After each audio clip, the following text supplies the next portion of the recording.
No one knows what's at the center of a black hole, except us. We ran the numbers. It's tech news. It's pretty simple, actually.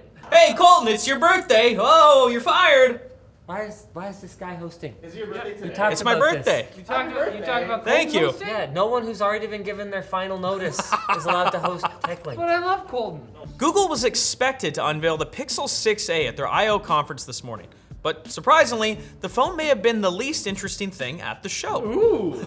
Because there are also a bunch of new features for its services, a summaries feature in Spaces that basically creates AI-powered TLDRs, the ability to search nearby restaurants or stores using a picture or screenshot, an ad center to manage your privacy settings, and choose which brands you want to see ads from. Wow, dystopian.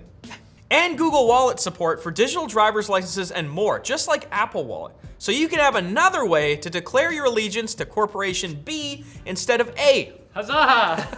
Let's go. But my favorite part had to be the new thing where you can look directly at a Nest Hub Max's camera to ask a question instead of saying, hey, did I just activate everybody's Googles? Sorry, I feel like we don't assert dominance over our devices enough. Just from time to time. As for the Pixel 6a, it's got the same tensor chip as the 6 and 6 Pro, a disappointing 6 gigs of RAM, and no headphone jack for $449, the same price as the 5a. There's also the new Pixel Buds Pro, now with active noise canceling for $199, which will be up for pre-order along with the 6a on July 21st. And even though the Pixel Watch isn't launching until the fall, Google finally decided to confirm that yes, it's a thing, the leaks were correct. Look at it. Look at it, it's right there. Look, do you see it? It's a watch. Oh, and also Google's working on a new Pixel tablet for next year. Oh, and they showed a new Google Glass prototype. Okay, now it's out of our system. That was way It's out too of our much. system.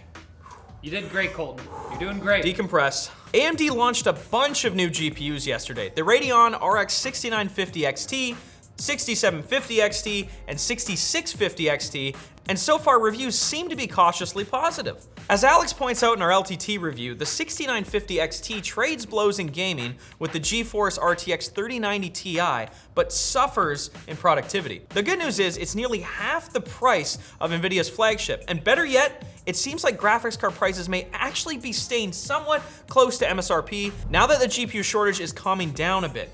Check out the full LTT review for the full lowdown and maybe a couple other ones as well. Spread your net wide and you will entrap more aquatic animals to kill and eat.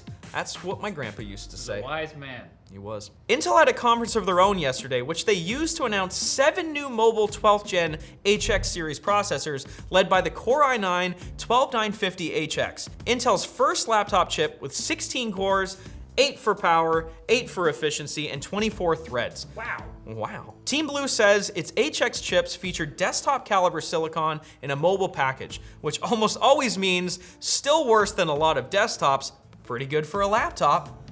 Who needs Google Translate when you have us? Thanks, Colton.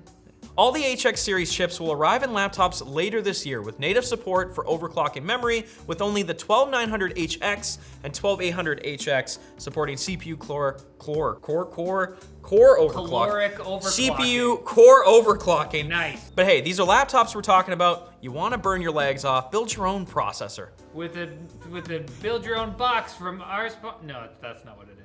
Riley, help! Now it's time for Quick Bits, brought to you by Mind, the smart data assistant that helps you discover where your data is and helps you ask services you no longer use to delete your information. They don't need it anyways. Data hoarding is a problem, you're helping them too. See, even when you delete an app from your phone or deactivate one of your social accounts, they still hold your personal data. And these days, with breaches happening left and right, you probably don't want companies that you don't use holding your info. We ran our email and over 290 companies are holding our data, including many that held our financial information. With Mine, it's super easy to send an official data deletion request. So sign up at saymine.com using the link below and own your data. It's mine.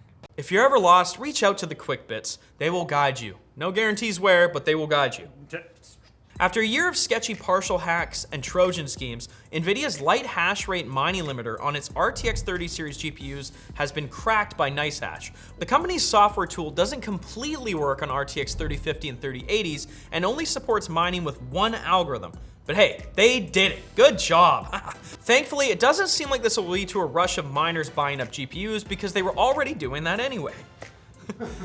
It's just somewhat satisfying to see the limiter hacked after NVIDIA called it unhackable. It's like a crime against nature has been reversed. You do stupid things and stupid things happen to you. That's how the saying goes. Words of wisdom.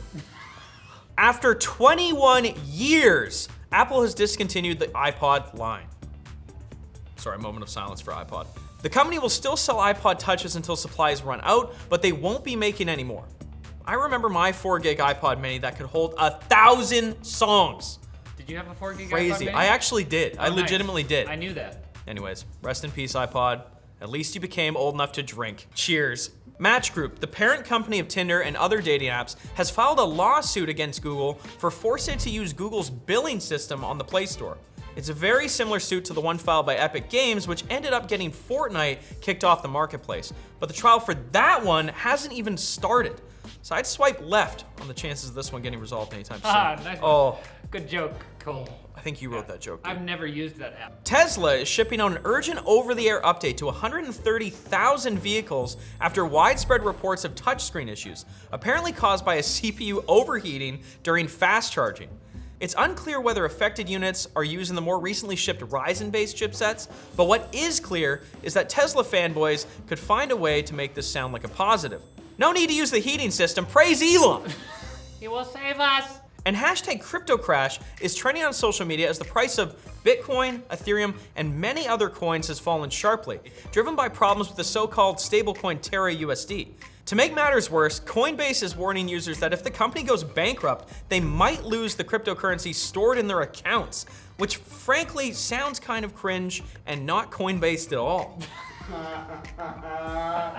And that's all of the cringe for today. Come back on Friday for more base news, the best takes on the internet from yours truly, Colton. You do the best takes. There's ghosts. They're coming to hunt you. Ah, Colton!